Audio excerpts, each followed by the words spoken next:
आता सौर ऊर्जेची स्थिती काय? मागेल त्याला सौर पंप देण्याची घोषणा या राज्य सरकारने सभापती महोदय केलेली आहे. या राज्यामध्ये मागेल त्याला सौर पंप देण्याची घोषणा कुसुम योजना असेल, राज्याची मुख्यमंत्री सौर योजना असेल. सभापती महोदय गावोगाव गेलं तर कोणी 4 महिने झाले, कोणी 6 महिने झाले, कोणी 1 वर्ष झालं. या सगळ्या सौर ऊर्जेसाठी कोणी 3 एचपीची ला 22,000, 5 एचपीची ला 33,000, 7 एचपीची ला 42,000 अशा पद्धतीनं रक्कम सभापती महोदय भरावी लागते. आजच्या घडीला 3,31,000 अर्ज या राज्य सरकारकडे, 3,31,000. यातल्या 2,66,000 शेतकऱ्यांनी त्यांचा हिस्सा सुद्धा भरलेला आहे आणि राज्य सरकारकडे शेतकऱ्याचे हे 944 कोटी रुपये जमा आहेत. कोणाचे 6 महिन्यांनी, कोणाचे 1 वर्षांनी 944 कोटी रुपये सौर कृषी पंपाचे राज्य सरकारकडे जमा आहे. खरं तर शेतकऱ्याच्या टाळूवरचं लोणी खाण्याचा हा प्रकार आहे सभापती महोदय. 940 कोटी साधी रक्कम नाहीये, शेतकऱ्यांनी सौर पंपासाठी भरलेली रक्कम आहे. आणि ज्याला सौर पंप घ्यायचा त्याला बाकी कनेक्शन पण मिळत नाही, त्याला सौर पंप आता घ्यायचा जे त्याला लावावाच लागणार आहे. परंतु 944 कोटी रुपये घेऊन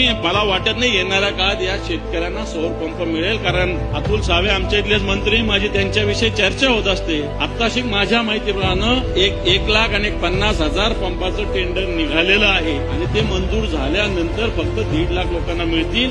याचा अर्थ उरलेले लोक आणखी त्याच्यासाठी पैसे भरतायत.